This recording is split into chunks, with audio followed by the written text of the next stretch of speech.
नरसिंह बल भांगी तो देख आग दम अच्छी बोले ये नरसिंह बल ये प्रोत्साहन से भी से कहला एक्स एमएलए मानकर हाउस भीतर को जीवार अधिकार अच्छी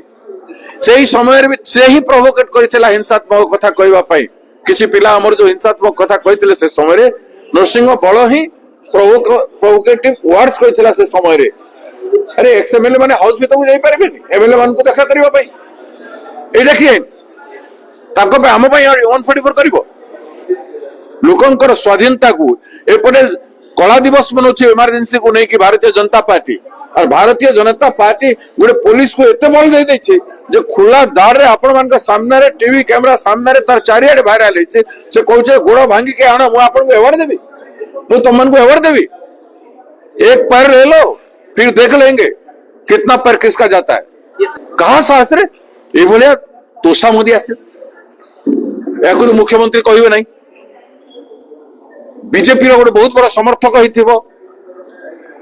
छाती फाटुची जेते सत कथा उन्मोचन होउची अन्याय विरुद्ध रे जेते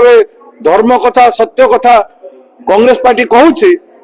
से समय रे तांकर गात्रदा होउची से आउ बड़ भारी चमचा हेली देखाइबा पई चाहउचंती सेथि में ना तोषा मत करी करी आउरी किछि तांको प्रमोशन दरकार दे देबा कथा मोहन बाबू तांको पारम प्रमोशन दे देबार कथा तांको गोड़ दरकार युवक मानकर गोड़ दरकार तांको निज गोड़े चली पारु निज विवेक रे चली पारु अन्य गोड़ तांको चलीबा पई दरकार।